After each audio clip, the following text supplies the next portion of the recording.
Welcome to How to Back a Trailer. I'm Steve, and I teach backing a trailer as a function of 13 core principles, first of which is path of least resistance. Now, with path of least resistance, your trailer is always going to seek to get out of your way.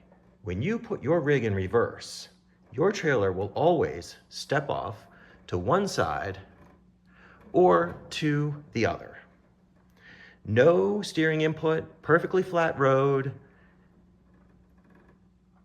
Your trailer will always step out to one side or the other. And once it steps out to one side or the other, it will keep on progressing to full lock without ever going back to the other side. That is path of least resistance.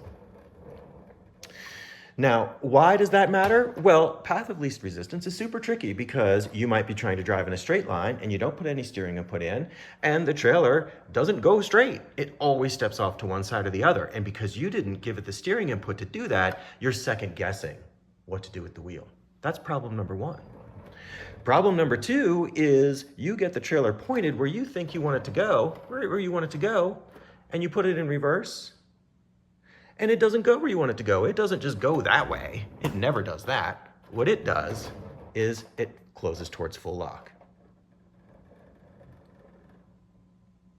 And because it's choosing direction on its own, you're always left to sort of second guess what you're doing at the wheel. That is path of least resistance. That's principle number one that we teach at How to Back a Trailer. Well, principle number two comes right in behind it because path of least resistance has a tricky little buddy called the exponential curve. And that one's waiting for you too to cause a whole second set of problems. Let's take a look at that. Well, when you first start backing up and you're in a straight line, it does take a minute for the trailer to step out on its own. In fact, really long rigs take a long time for the trailer to step out on its own. But no matter what, all rigs, even if you had to drive it 3 miles, it would eventually step out on its own. And short rigs do it very, very quickly. Now, in this rig, you can see it takes almost the whole table for me to get that thing to step out nicely. And so let's see what happens next. Just to reset our room here, now that we've got the trailer stepped out a little bit, look at how quickly it goes to full lock. Just a small part of driving across the table, and now that thing is at full lock. That's the exponential curve.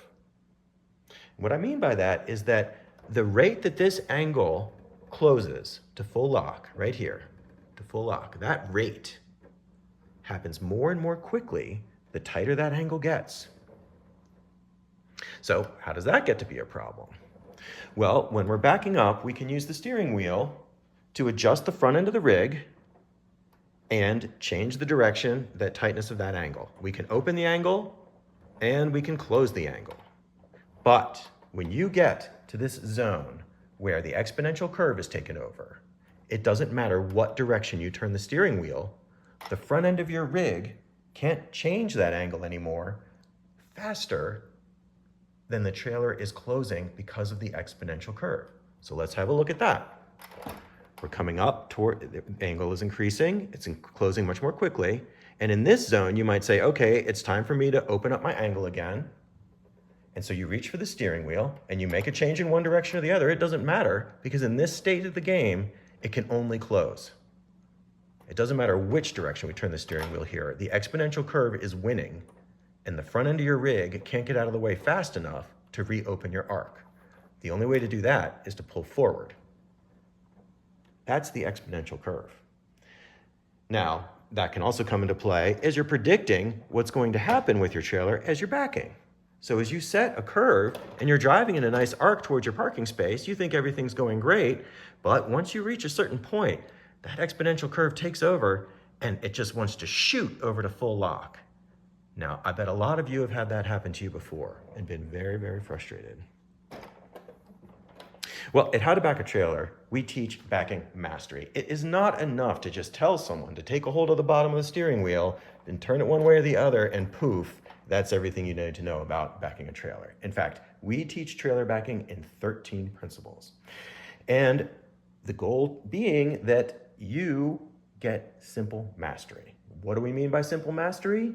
You can predict where your trailer is going to go and reliably put it there every single time. Now that is real backing skills.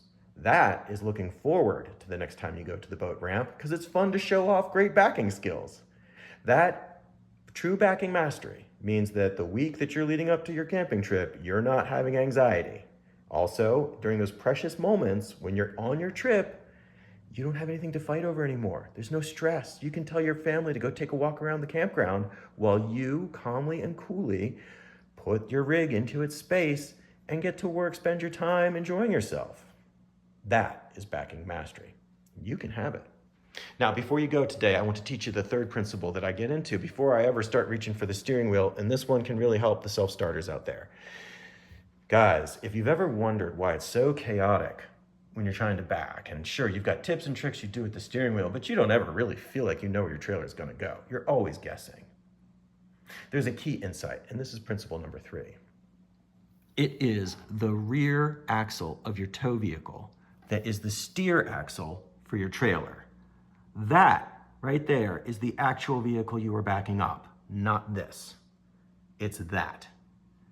What do I mean by this is the steering axle? Well, on your tow vehicle, the steering axle is controlled with the steering wheel up here. Nothing to it. You turn the wheel, the front wheels turn, and you go the direction you want. On a trailer, this axle is your steering axle. And to change its direction, you have to reposition your tow vehicle so that it can do this. Because to turn that wheel, you have to move your tow vehicle. And in the end, wherever this axle is pointing, just as surely as this does for your tow vehicle, wherever this axle is pointing will determine where your trailer is going to go, each and every time. Always determines where it's going to go. That's principle number 3. Now you can imagine when there's 13 principles, you might still have a few things left to learn about how to back a trailer, about how to not ever find yourself in a position again where you don't know what to do. You know, backing mastery doesn't mean you won't occasionally make a mistake, turning the steering wheel in the wrong direction. Backing mastery means that overall, you know what you're doing. You know why the things happen. Little mistakes are little hiccups. You recover immediately and move on because you know what you're doing. That's what backing mastery is. Check us out at howtobackatrailer.com. Please like and subscribe. And add a comment if you're frustrated with backing and you have a question. I'll help you out. Oh, one last thing, guys. If my course can't teach you to back, it's free. You have nothing to risk. We'll see you next time.